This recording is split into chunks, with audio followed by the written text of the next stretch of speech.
I'm glad that we can visit together once again, and glad once again to welcome you into the office of the president of Asbury Theological Seminary, the office that is here on our Wilmore campus.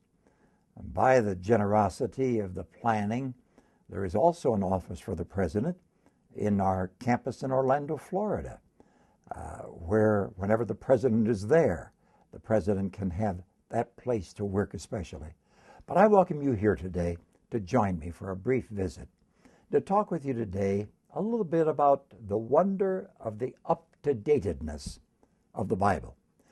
People sometimes ask me, in fact, someone asked only a few weeks ago, which of Paul's letters is my favorite? And I think I generally surprise people when I say 1st and 2nd Corinthians. I'm not sure why.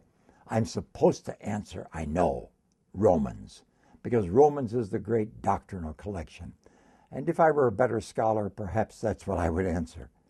Sometimes I have an inclination toward Philippians because I love the way Paul feels in that short book written to the people he loved most. There's a sensitivity in me as a teacher and in my role at the seminary to love 1st and 2nd Timothy and Titus because of what they do for the relationship between the teacher or the mentor and the younger person coming along in faith. But for some reason or other, for reasons I think I recognize, I like 1st and 2nd Corinthians. I like them primarily because of the humanness I find in them, the humanness of the people, which is sometimes in truth an abomination, and the humanness of the Apostle Paul. Paul I love because he is so transparent. A great many people have a problem with Paul. They find him difficult for a variety of reasons, sometimes for things other people have told them about Paul, and they've never found out for themselves whether they like Paul or not. They take somebody else's word for it. Or they get one particular passage of one of his letters or another, and reading that, they decide they want nothing to do with him. It's a shame to rule somebody out for 400 or 500 words that person has written, when there's a whole catalog of words that would tell you more about the person. I like the Corinthian letters because I see Paul in all his transparent humanness, his discouragement with himself, his discouragement with people, and yet his profound faith in people.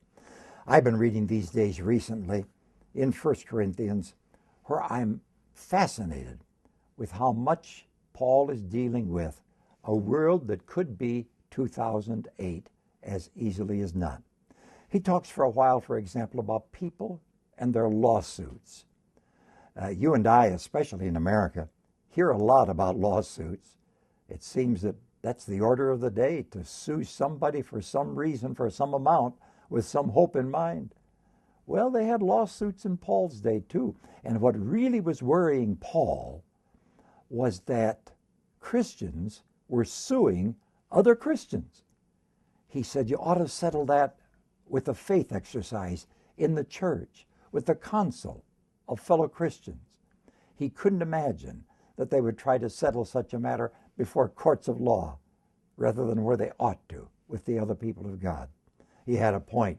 But it's interesting, isn't it, that almost 2,000 years ago, they had the problem.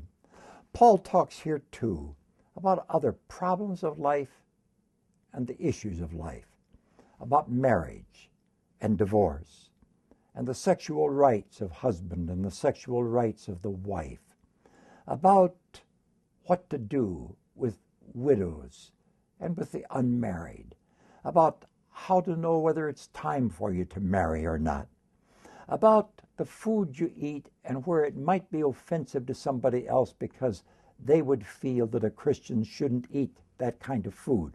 In Paul's day, food that had been offered perhaps to idols and then sold in the marketplace.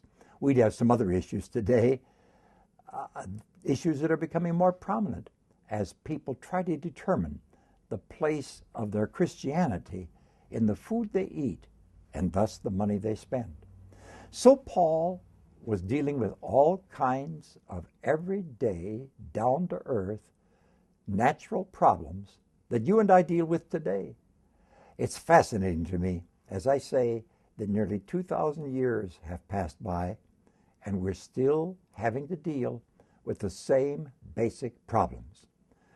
We now talk about vitamins and minerals and all that kind of thing. We talk about food. They didn't do that in Paul's day, but they had a problem with food. We now have all sorts of specialized psychological terms about marriage and human relationships and sexual issues. The vocabulary may be different. The issues remain pretty much the same.